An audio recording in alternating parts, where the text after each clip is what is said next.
mendebat orang-orang keliru dulu. Kok agama bukan untuk diperdebatkan? Agama itu datang karena ada perdebatan. Didebat dulu tuh orang kafir. Umi coba tunjuk kalau ada mana katanya. Ya, kau ingin melihat keberadaan Allah itu, kau minta bukti apa? Umi. Hayalan berarti.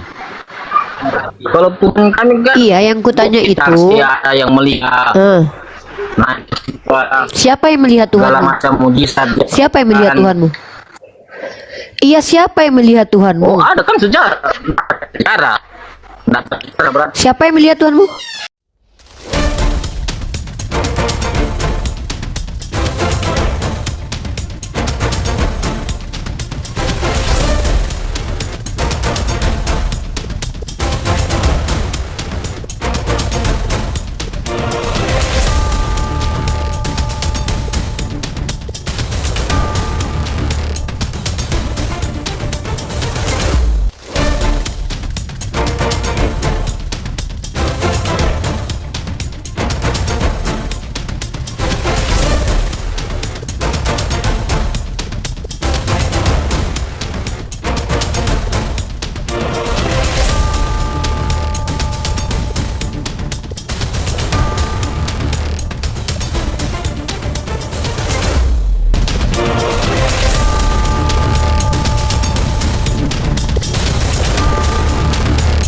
Assalamualaikum warahmatullahi wabarakatuh.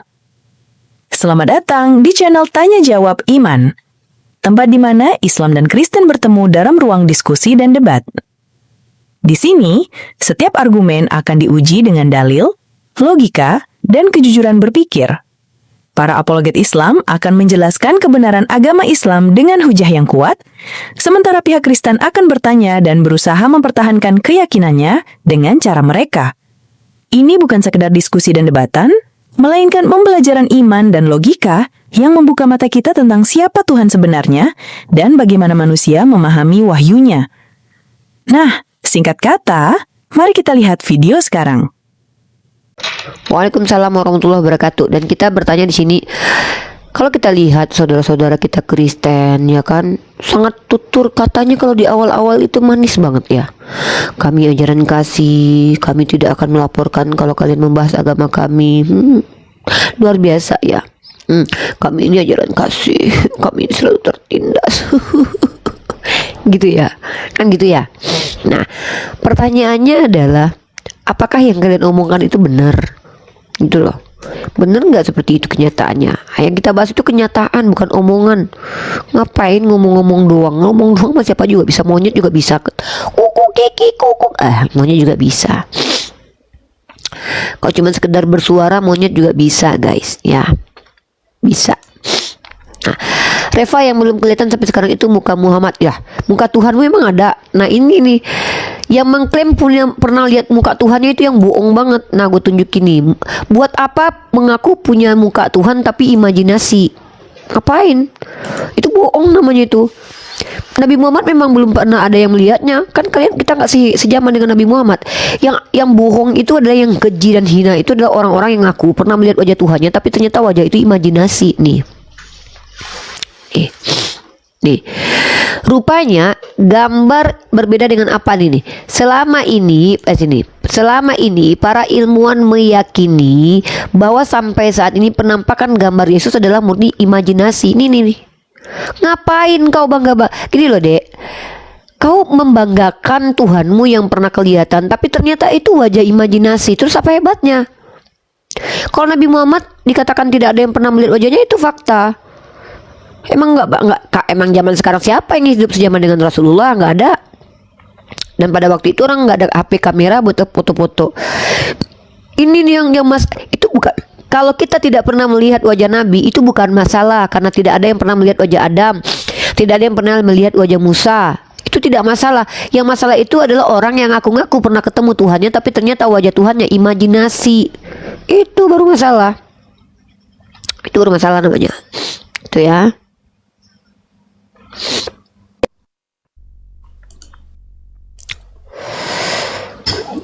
Oke, sebentar Fahmi ya.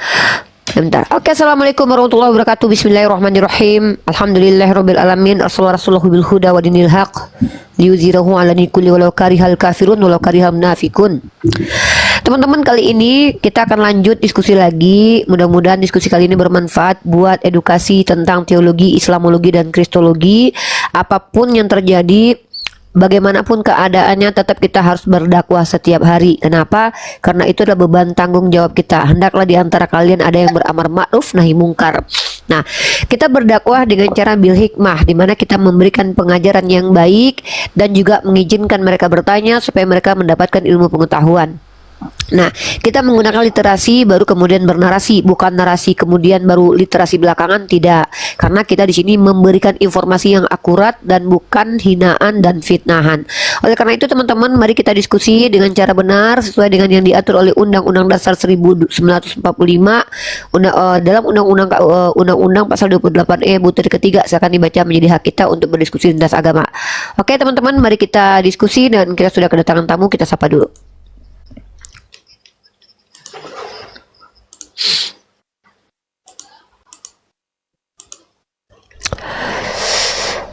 Oke, kita akan angkat tamu. Di sini tema kita jelas ya. Tema kita adalah apakah Kristen ajaran kasih? Nah, ini pertanyaan dan alasannya apa, buktinya mana gitu ya.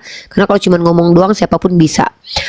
Oke, Nordin, silakan perkenalkan agamanya dan apa yang diingini naik ke atas ini ngapain gitu.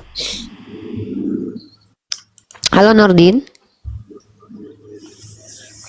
Halo Nordin, oke. Kalau kepencet turun ya. Oke. Oke, bismillahirrahmanirrahim. Teman-teman, saya ulangi kembali lagi ya. Saya akan ulangi teman-teman, kenapa saya selalu angkat tema ini. Karena semakin lama kita menemukan kejahatan-kejahatan perilaku dari orang-orang yang mengaku agamanya kasih. Sementara mereka meyakini bahwa kalau ingin melihat ajaran itu benar atau tidak, maka lihat dari buah perbuatannya. Pertanyaannya adalah, ketika teman-teman kita Kristen mengatakan agama Kristen adalah ajaran kasih, itu buktinya apa dan kapan itu pernah terjadi dan kasihnya seperti apa? 3 hal ya. Kasihnya seperti apa? Kapan itu kasih itu terjadi? Nah, itu kita mau tanya. Kita mau bertanya seperti itu ya. Kenapa penting buat kita ditanyakan? Karena ya kalau cuman ngomong tanpa bukti ya ngapain gitu loh. Saya juga bisa ngomong begitu. Agama Islam adalah agama rahmatan lil alamin. Apa buktinya? Maka saya bisa tunjukkan. Yang pertama adalah bagaimana peradaban Arab itu mempengaruhi sekitarnya untuk menjadi lebih beradab lagi. Contoh, Eropa yang gelap gulita dipengaruhi oleh Islam kemudian menjadi lebih beradab. Indonesia yang kemudian jauh lebih beradab karena adanya Islam.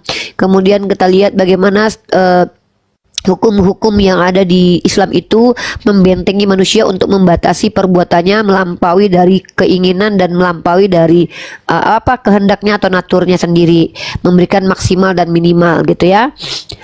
Saya yang membuktikan Muhammad saat perguruan sama jin sesuai wahyu Allah. Ya kalau mau membuktikan naik ke atas. Kalau mau membuktikan tuh naik ke atas, jangan bilang saya mau membuktikan tapi nggak berani naik ke atas untuk memberikan data. Kalau saya katakan Rifa bisa membuktikan Yesus adalah tokoh mitologi, itu bukan sekedar omongan, ini ada datanya.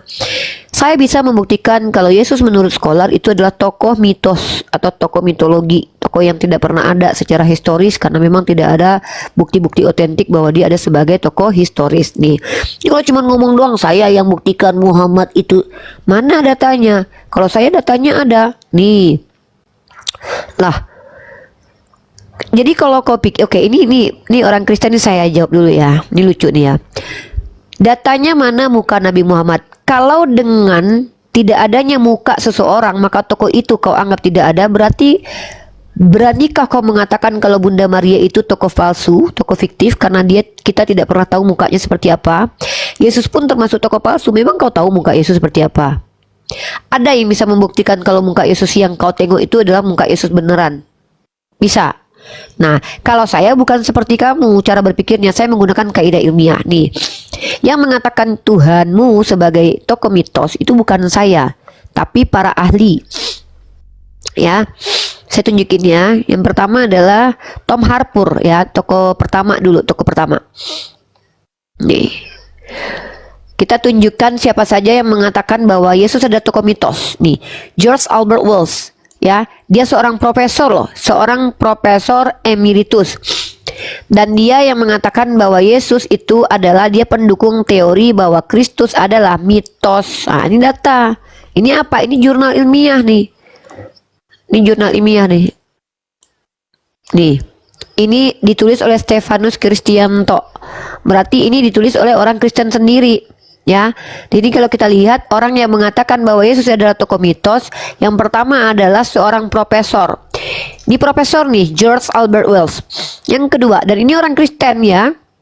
Yang kedua teman-teman adalah Tom Harpur.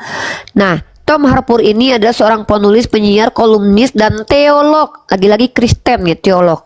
Nah, kemudian dia berasal dari Kanada dan dia mantan imam gereja Anglikan. Dia yang mengatakan Yesus tokoh mitos.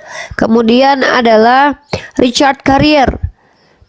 Tokoh ketiga adalah yang mengatakan bahwa Yesus adalah tokoh mitos, adalah seorang penulis, pembicara, dan gelarnya adalah PhD di bidang studi klasik dari Universitas Columbia. Ini orang yang mengatakan bahwa Yesus mitos. Nah, saya bisa membuktikan kalau Yesus ini ada tokoh mitos. Nah, sekarang saya minta kamu tunjukkan bukti kalau Nabi Muhammad itu tokoh mitos. Dasarnya apa? Karena kalau seandainya kamu memberikan standarisasi, kalau seseorang itu wajahnya tidak pernah ada, maka dia adalah tokoh mitos. Maka seluruh yang ada di kitab suci kau itu tokoh mitos. Bapak Yesus itu mitos karena nggak ada mukanya. Memang kau pernah lihat mukanya Bapak Yesus? Roh Kudus itu mitos karena memang kau pernah lihat mukanya Roh Kudus? Mukanya si apa namanya murid-murid Yesus, memang kau tahu mukanya murid-murid Yesus semuanya.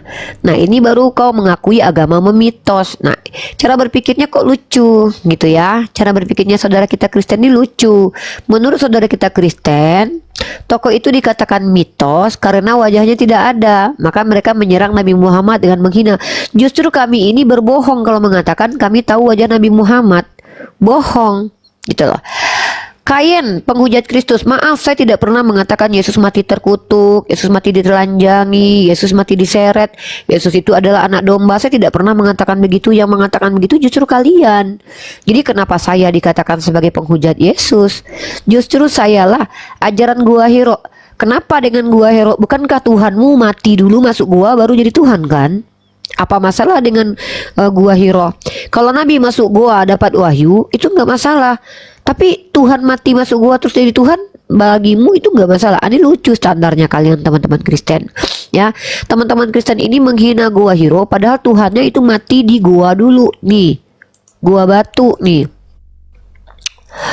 Nih, apa masalahnya dengan gua? Elia dapat wahyu di gua juga kok.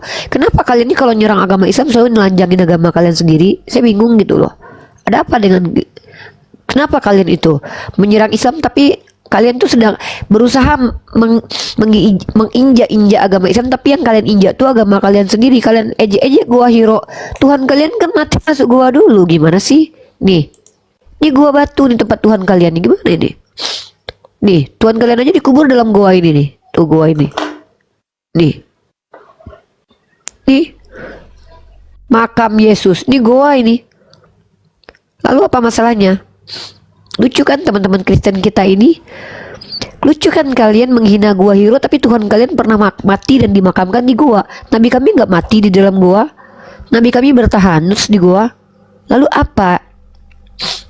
Ketika kalian menghina agama Islam bahwa nabinya pernah di gua, terus apa hebatnya agama kalian? Toh Tuhan kalian pernah mati dan masuk gua. Hah? Otak separuh. Lebih baik saya dikatakan otak separuh ketimbang aku punya otak tapi Tuhannya berbulu. Saya jujur aja saya bilang, saya lebih bangga dikatakan otak separuh ketimbang dikatakan Rifa otaknya lengkap tapi Tuhannya berbulu. Buat apa kita punya otak lengkap kalau Tuhan kita berbulu? Lebih baik kita nggak punya otak loh tapi cerdas ketimbang punya otak tapi nggak kepake. Lebih baik loh. Buat apa punya otak kalau nggak kepake? Mending dituduh nggak punya otak daripada ngakunya punya otak tapi goblok. Ya nggak? Lebih baik dituduh nggak punya otak. Ada kencing onta. Ada apa dengan kencing onta? Saya lebih senang diperintahkan minum kencing onta daripada diperintahkan minum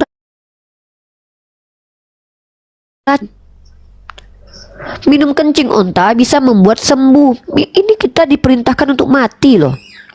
Untuk membuktikan iman. Kita diperintahkan untuk minum racun untuk pembuktian iman. Itu bagi saya tidak make sense. Kalau bagi kalian justru lebih bahagia disuruh minum racun untuk membuktikan iman, lalu mengejek orang kafir yang disuruh minum kencing unta untuk berobat. Kan lucu kalian. Aneh kan teman-teman Kristen ini? Yesus kan bangkit loh. Apa hebatnya Yesus dan bangkit? Yesus bangkit saja. Bayangkan ya, Tuhan kalian sudah mati dan bangkit aja, itu Yerusalem nggak jadi Kristen loh. Nggak semua orang juga percaya loh. Apa hebatnya? Ngapain kalau gitu? Apa gunanya kebangkitan dan kematian Yesus untuk peradaban? Nggak ada. Lebih baik punya nabi yang sudah meninggal tapi ajarannya memperbaiki peradaban. Apa hebatnya punya Tuhan pernah mati dan bangkit? Hebatnya apa? Yang hebat itu punya Tuhan gak pernah mati. Jangankan mati, mengantuk aja gak pernah. Terus apa hebatnya punya Tuhan yang pernah mati? Kecuali kematian Tuhan itu memperbaiki peradaban. Misal ketika Tuhanmu mati, ada pohon yang tumbuh tidak pernah berhenti berbuah waktu Tuhanmu mati. Minimal pada saat Tuhanmu mati, pada hari itu, misalnya pada waktu Tuhannya orang Kristen mati, seluruh buah-buah di bumi berbuah semuanya satu hari nggak berhenti-berhenti, baru aku sembah Tuhan kau mungkin. Mungkin ya, mungkin juga, ini belum tentu juga kan. Aku masih punya otak. Sementara kematian Tuhanmu tidak ada impactnya apa, tidak ada impact apa-apa untuk perbaikan dunia dan untuk peradaban. Lalu apa hebatnya Tuhanmu mati? Yang kalian bangga-banggakan kepada kami dan kalian promosikan kepada kami tiap hari, Tuhan kami pernah mati dan bangkit, Tuhan kami pernah mati. Itu kan sama kayak kalian ini kan. Kalian ini sama seperti orang yang makannya cuman pakai garam tapi songong gitu loh. Kalian makan pakai garam, terus kalian datang kepada kami yang makannya pakai rendang. Terus kalian ejek-ejek kami, makanya pakai rendang, aku dong makanya pakai garam. Kan PA begitu. Atau kalian nggak pakai baju, nggak pakai celana dalam yang bulat misalkannya. Kalian ejek-ejek, kamu pakai baju, bajunya kamu panjang bajunya. Itu kan sama seperti itu. Kalian yang punya Tuhan mati mengejek Tuhan kami yang nggak pernah mati, itu sama seperti orang lagi telanjang bulat menghina orang yang pakai baju. Sama kayak orang miskin lagi menghina orang kaya naik mobil mewah. Kalian nggak sadar mana mujizat Nabi Muhammad? Nabi Muhammad SAW kalian tuduh tidak ada mujizat. Dengan kalian tuduh tanpa mujizat itu, Arab Saudi semuanya Islam. Tuhan kau udah menghidupkan orang mati, udah menurunkan roti dari langit, tetap ditolak di Yerusalem. Gunanya apa? Tuhan kau bermujizat, nggak ada gunanya kok. Yang justru mengikuti agama Kristen justru itu bukan ajaran Yesus. Kan lucu ini. Tuhan kau udah mati menurunkan roti, malah ketika ditangkap muridnya kabur semua. Sedangkan Nabi Muhammad yang kau tuduh tidak bermujizat, kan kami katakan Nabi kami bermujizat, tapi kau kan gak percaya Kristen. Semua orang yang sudah percaya kepada beliau rela mati buat beliau. Itu buktinya kalau orang melihat beliau dengan kepercayaan yang sungguh-sungguh. Lah Tuhan kau, 12 murid yang dipilih dia, 2 diantaranya berkhianat. Lah Tuhanmu yang konon katanya sudah pernah menghidupkan orang mati, menurunkan roti dari surga. Fakta otentiknya apa yang terjadi ketika dia ditangkap Hansip Romawi? Muridnya kabur. Begitu ciri-ciri orang yang percaya kepada Tuhanmu. Percuma Tuhanmu menghidupkan orang mati, muridnya tetap nggak percaya dia Tuhan. Jadi apa gunanya Tuhanmu pernah membangkitkan orang mati? Ya, apa gunanya Tuhanmu? Toh ketika Tuhanmu mati dan bangkit, pertama tidak menghentikan kematian kepada keluarganya. Keluarganya semua mati, muridnya semua mati. Dan Tuhan kalian pun pernah mati. 3 hari lagi matinya. Lu apa hebatnya saudaraku? Saya mau bertanya serius dengan hati yang oke lah, saya bertanya dengan suara lembut. Saya lembut nih. Saudaraku Kristen, kalian mempromosikan Tuhan kalian yang pernah mati dan bangkit, itu gunanya apa? Ya, itu pertanyaan saya ya. Saya bertanya serius ya. Ya, mending murtad uni daripada manusia sendiri. Saya kalaupun mau murtad, saya nggak mau nyembah manusia berkelamin pria, nggak mau. Kenapa saya tidak mau menyembah laki-laki? Yaitu merendahkan harga diri saya sebagai perempuan. Saya pun kalau mau murtad, saya daripada milih menyembah Yesus, saya lebih baik menyembah, mungkin nyembah ayam lah, masih bisa telurnya dimakan.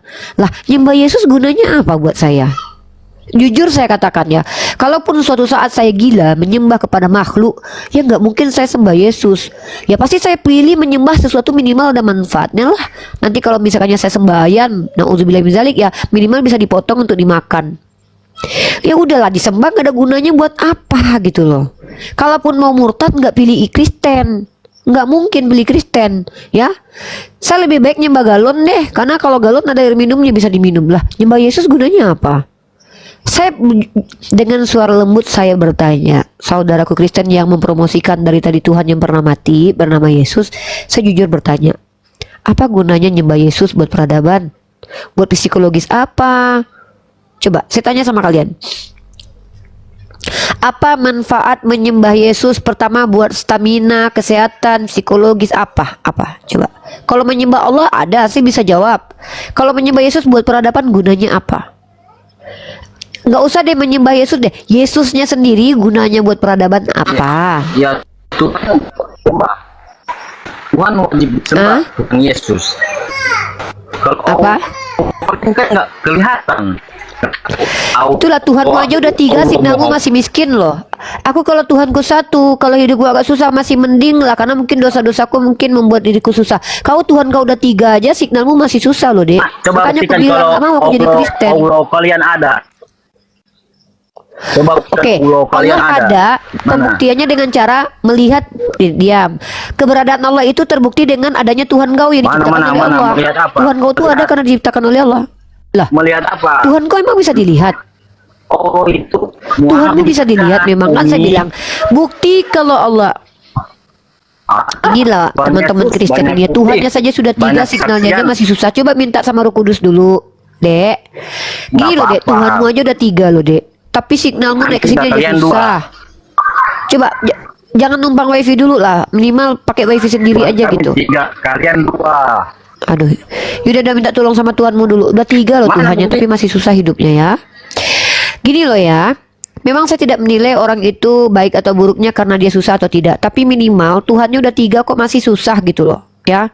Seenggak-enggaknya sih tidak-tidaknya Tuhan udah 3 nih udah kaya raya lah. Ini Tuhan udah 3 loh.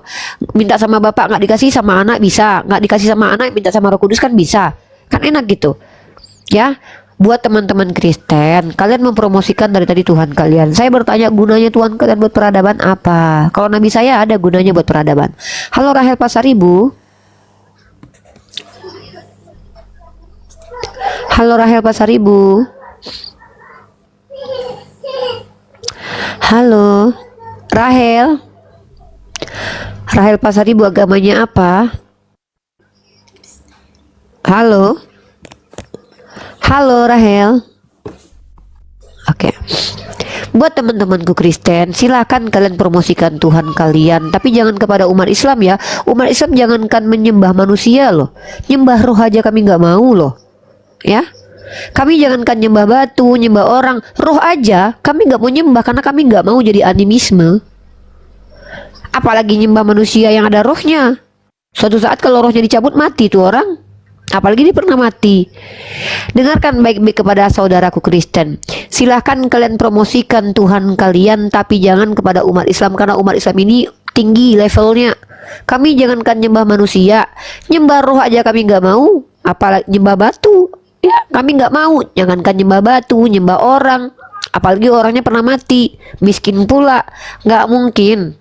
Ya, kami tidak mungkin menyembah kepada makhluk yang terbatas, makhluk yang tidak dapat berbuat apa-apa. Itu bodoh sekali, itu sikap bodoh ya. Sungguh kebodohan yang sangat nyata ketika ada orang-orang yang menyembah kepada makhluk yang tidak dapat berbuat apa-apa. Itu bodoh sekali. Ya, kami pilih-pilih kok. Toh kalaupun kami misalkannya mau menyembah, misal nih ada yang udah gila di antara apologet ini mau menyembah manusia, ya paling nggak mending nyembah David Beckham lah, ganteng kaya lagi. Mana tahu nanti syukur-syukur kalau pas disembah dikasih duit sama dia. Ya kan? Kalau mau menyembah ya pilih-pilih lah. Ya, mending nyembah limbat sekalian tuh. Ya limbat kalian sembah tuh ya. Kalau kami, jadi memang kami umat Islam ini memang standarnya agak tinggi. Jangankan nyembah manusia loh, menyembah roh saja kami tidak mau. Ya kami begitu. Jadi kalian saudaraku Kristen, kalaupun kalian mau mempromosikan Tuhan kalian kepada umat Islam, mikir-mikirlah dulu. Ya, karena umat Islam ini rata-rata cerdas. Umat Islam ini kalau untuk ketuhanan itu sangat eksplisit pemahamannya ya. Kami nggak sudi tuh nyembah roh, apalagi kalau rohnya udah menyamar jadi hewan, nggak bisa. Ya, seperti itu. Begitu ya teman-teman ya. Nah, dan bagi kita tuh nggak masalah. Kalau kalian menyembah manusia atau roh tuh nggak masalah. Itu urusan kalian, kami nggak ikut campur. Gitu. Karena bagi kami kebodohan itu adalah pilihan kalian, gitu ya. Begitu ya, Chan, silakan benarkan dulu device-nya baru ngomong-ngomong itu yang jelas ya, Chan, teratur ya. Silakan, apa pertanyaannya, Chan? Silakan, Chan. Chan, jangan malu-maluin Tuhanmu, Dek. Sudah 3 Tuhannya tapi masih susah ini signalnya. Jangan gitulah. Ya, masih mending saya lah. Jangan malu-maluin agamanya sendiri. Tuhannya sudah 3, udah pernah mati, udah pernah bangkit, udah pernah lahir di dunia. Kok umatnya masih gini-gini aja, kan sedih. Kan sedih kita kan. Minimal kalau memang Tuhanmu itu benar-benar Tuhan, udahlah 3, udah pernah datang ke dunia, setidaknya kamu tuh jauh di atas saya secara intelektual, secara kekayaan. Harusnya. Kalau kita mau banding-bandingkan kan gitu ya. Nah itulah makanya kami nggak percaya kalau Tuhanmu itu adalah Tuhan. Kami tidak menyembah berhala, unik. Menyembah manusia itu sama dengan menyembah berhala, karena manusia itu termasuk berhala, ya. Barang siapa yang menyembah manusia itu penyembah berhala, ya. Nggak bisa kalian bilang enggak. Mau ngomong apa kalian bilang enggak? Ya yang salah satu berhala adalah manusia, ya.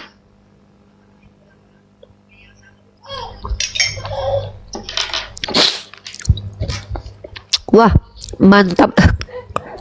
Dia akui kalau dia nyembah orang.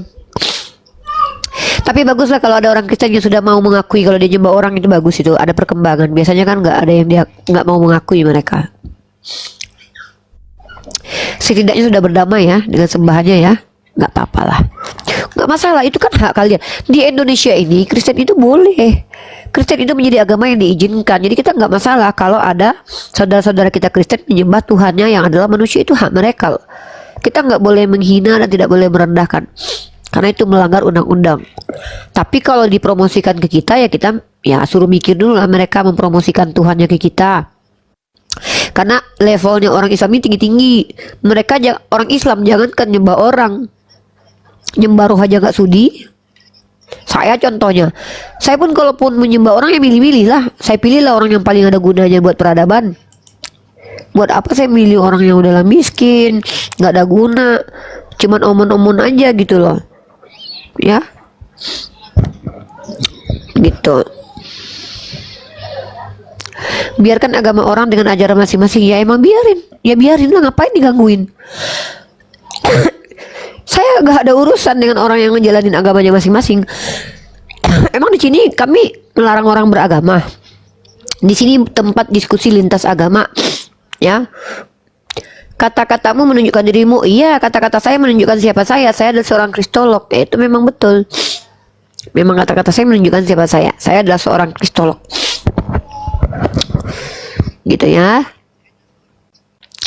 Jadi kata-kata saya memang unik. Kalau keguguran gimana, ada Tuhan nggak? Ya nggak tahu lah.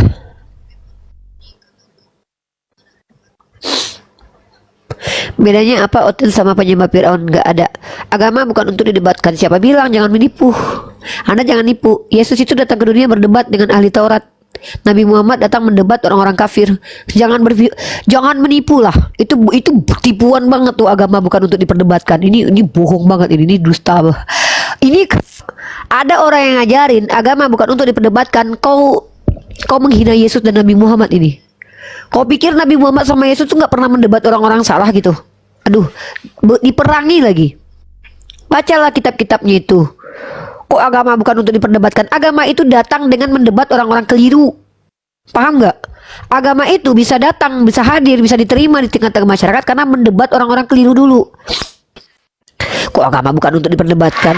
Agama itu datang karena ada perdebatan. Didebat dulu tuh orang kafir.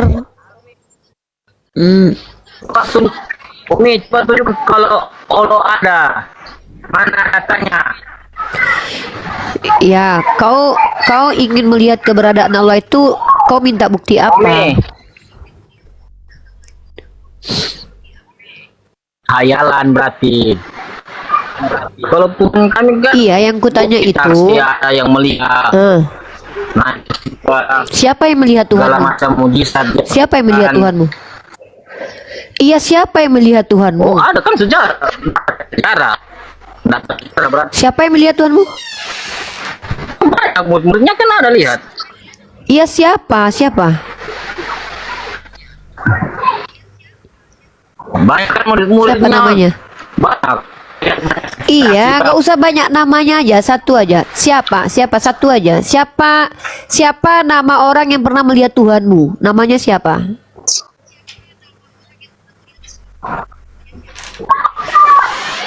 Banyak Yohanes. Siapa? Ayo dah. Ketika Yohanes melihat Tuhan kau, siapa yang melihat Yohanes melihat Tuhan? Ini pura-pura buta. Hah?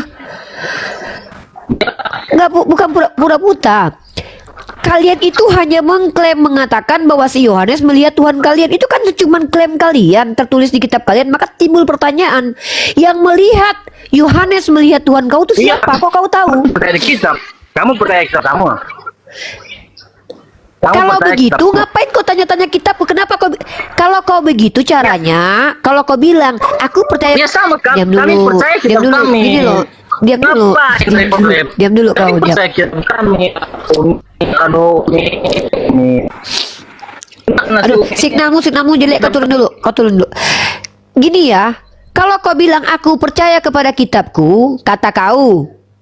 Kami umat Islam juga percaya kepada Al-Quran. Maka keberadaan Allah itu kami ketahui dari Al-Quran. Lalu ketika kau mengkritisi, apa bukti keberadaan Tuhanmu? Kau kan tanya begitu sama aku jawab. Kau minta bukti apa? Harus ada yang melihat kan gitu kata kau. Kalau memang kau minta bukti Tuhan itu harus bisa dilihat, maka bisa dikatakan Tuhan. Ya udah, nggak apa-apa. Berarti Tuhan kau cuma Yesus. Bapa dan Roh Kudus itu bukan Tuhan, karena tidak pernah bisa dilihat. Berarti kau itu penyembah manusia. 1 Timotius pasal 6 nomor 16, tidak ada yang dapat melihat Tuhan. Tiba-tiba kau Kristen mengimani kitab Timotius, kau bilang Tuhan bisa dilihat. Antara kau dengan kitabmu sudah kontradiksi. Kitab kau bilang Tuhan tidak terlihat, kau bilang Tuhan terlihat. Kau sama kitab kau udah berantem. Lebih baik kau duduk dulu dengan kitabmu ya. Kau duduk dulu dengan kitabmu. Kau konsili dulu dengan kitabmu. Di kitabmu dikatakan Tuhan tidak bisa dilihat. Lalu kau bilang Tuhan kau bisa dilihat. Mana yang betul, kitab kau atau kau? Siapa yang berbohong di antara kau dan kitabmu? Ya, harus jujur. Di kitab kau dikatakan Keluaran pasal 33, tidak ada yang dapat hidup melihat wajah Tuhan. 1 Timotius pasal 6 nomor 16, tidak ada yang pernah melihat Tuhan. Tiba-tiba Tuhan kau bisa dilihat. Yesus berkata, Dia yang mengutus aku, suaranya belum pernah kalian dengar dan rupanya pun belum pernah kalian lihat. Tiba-tiba Tuhan kau terlihat. Loh, mana yang betul? Mana yang betul ini? Antara kitabmu dan doktrin agamamu itu saling baku hantam. Baku hantam. Ya, kalau kami umat Islam ini, kami tidak pernah mengatakan bukti keberadaan Allah itu harus bisa dilihat. Nggak pernah. Kalau bukti keberadaan Tuhan harus bisa dilihat, kau gagalkan itu semua agama Yahudi dan juga Kristen tuh. Karena agama Kristen juga mengatakan Tuhan tidak terlihat. Ya, gitu. Ya, agamanya apa,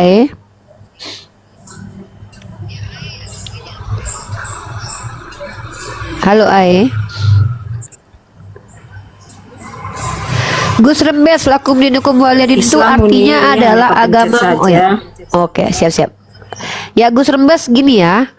Anda membawa dalil lakum dinukum waliyadin. Pertanyaannya, Anda ngerti nggak konteks ayat itu?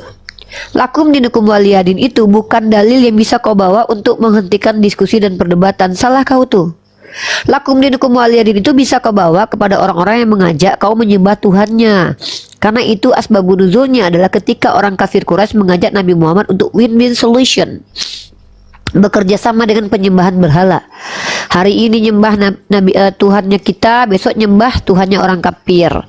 Maka datanglah ayat ini sebagai jawaban lakum dinukum waliyadin. Bukan kau bawa ayat itu untuk menghentikan orang berdakwah dengan dialog. Salah kau. Berdebat dan berdakwah ini adalah salah satu metode untuk membandingkan mana benar mana salah. Kalau menurut kau berdebat itu tidak ada gunanya, kau yang keluar dari sini, bukan aku yang berhenti. Karena kau adalah orang yang ketika nabimu dikatakan pedofil, kau tidak mampu berbuat apa-apa. Kecuali kau Kristen. Jangan-jangan kau Kristen menyamar jadi Islam. Jadi ketika kau melihat orang berdebat lintas agama, yang di pikiranmu adalah ketakutan nanti terjadi perang agama. Kau takut mati. Makanya Rasulullah bilang, nanti kalian akan diserang oleh orang kafir seperti belatung memakan roti. Lalu sahabat bertanya, apakah pada waktu itu kami sedikit? Tidak, kalian banyak. Indonesia ini mayoritas. Tapi dikeroyok sama orang-orang Kristen dalam penghujatan. Kenapa? Karena orang-orang Islam itu seperti buih, sudah takut kematian dan tidak lagi mau membela agamanya. Dan aku nggak mau jadi bagian dari itu. Kau mau ya silahkan. Aku tak mau. Aku mau termasuk bagian orang-orang yang berani berkata benar. Berani karena benar mengatakan sesuatu yang betul-betul ada datanya. Makanya biarkan orang percaya dengan akidah masing-masing. Kau tengok di sini tidak pernah ada jangan menyembah ke Yesus, tidak ada. Kami membiarkan. Ya, aku tidak pernah melarang Kristen menyembah orang, jangankan nyembah orang, nyembah kecoa pun boleh mereka. Kubiarkan kan mereka. Di sini tempat diskusi. Di sini tempat orang Kristen bertanya tentang agama Islam. Tempat aku bertanya kepada orang Kristen. Kau yang aku ngakunya agama Islam kau, ya, kalau kau tidak suka perdebatan, kau pergi dari sini. Nggak ada gunanya juga kau di sini, Dek. Ya. Karena ini adalah room diskusi lintas agama, room dialektika. Dan ini diatur Undang-Undang Pasal 28E. Benar menurut Anda belum tentu buat orang lain. Lah, kenapa aku harus benar menurut orang lain? Emangnya kau siapa? Jadi menurut kau, aku harus benar menurut kau gitu. Kenapa aku harus benar menurut kau? Kau sendiri yang bilang benar menurutku belum tentu benar menurutmu. Ya sama. Menurut kau itu benar belum tentu benar menurut Al-Quran. Dan aku ini bukan benar menurut orang, tapi aku benar menurut ilmu pengetahuan. Dan tidak peduli dengan pendapatmu, kecuali kau orang berpengetahuan. Seandainya kau seorang ulama, kau berpendapat, wajib kudengarkan. Tapi kalau kau nggak ngerti apa-apa tentang agama Islam, melarang aku berdiskusi, kau nggak perlu kudengarkan. Apalagi namamu Gus Rembes. Nama kau aja sudah menunjukkan kalau kau itu adalah orang yang mengklaim diri sebagai Gus. Ya, Gus itu kan istilah yang dimuliakan itu di daerah Jawa Timur sana kan. Kau beri namamu Gus Rembes, berarti kau mengklaim bahwa kau adalah orang yang dipanggil Gus. Berarti kau mengklaim dirimu berilmu, atau mungkin kau punya sesuatu yang bisa dihormati mungkin. Masalahnya adalah aku nggak kenal kau. Atau kau Gus bocor, Gus Rembes, kau bocor. Dan aku tidak tahu siapa kau, dan aku tidak perlu mendengarkan omonganmu. Karena pendapatmu itu tidak ada artinya di hadapanku, kecuali kau orang yang berarti. Kalau kau bukan orang yang berarti dalam kaidah ilmu, ya, orang yang tidak ada apa-apanya, apapun pendapatmu, ya aku nggak peduli. Nah, saranku supaya kau itu nggak capek ketak-ketik, makanya aku sarankan, kalau kau tidak sanggup beli tas karena kau nggak ada uang, jangan orang kau suruh berhenti berjualan. Kau pergi dari situ. Sama, kalau kau tak mampu diskusi lintas agama dan akademik denganku, jangan aku yang kau suruh berhenti, tapi kau keluar sana. Diskusi cuma bikin mengklaim kebenaran masing-masing. Yang namanya kebenaran itu diklaim dulu memang. Gimana ini orang ini? Yang namanya kebenaran itu diklaim dulu. Nah, untuk pembuktian klaim itu makanya ada pembuktian data-data. Gimana kau ini? Gus Rembes memang pantas kau disebut dengan rembesan ya. Ya namanya kebenaran itu diklaim dulu. Terus masalahnya apa? Apa masalah kalau kebenaran itu diklaim? Faktanya kitab suci itu semuanya klaim. Lalu apa masalah? Terganggu kau dengan kebenaran yang diklaim? Apa masalahnya? Jangan sebut masalah kalau itu bukan masalah. Katakan itu masalah kalau sesuatu itu masalah gitu loh. Ya. Alhamdulillah, diskusi ini mengingatkan kita bahwa perbedaan bukan alasan untuk bermusuhan, tetapi kesempatan untuk saling memahami. Kita boleh berbeda dalam keyakinan, tetapi semua manusia sama dalam pencarian akan kebenaran dan kedamaian. Semoga diskusi ini membuka hati, meluruskan pandangan, dan menguatkan iman kita untuk terus belajar tanpa merasa paling benar sendiri. Jika ada hal yang menurutmu menarik, menantang, atau mungkin bertentangan dengan pandanganmu, sampaikanlah dengan cara yang baik dan beradab di kolom komentar. Karena sesungguhnya, adab dalam komentar adalah cerminan dari keimanan seseorang. Terima kasih telah menyimak sampai akhir. Semoga Allah memberi petunjuk kepada siapapun yang sungguh-sungguh mencari kebenaran. Sampai ketemu lagi dan tunggu video selanjutnya diskusi dan debat apologetik Islam dengan oknum Kristen lainnya. Assalamualaikum warahmatullahi wabarakatuh.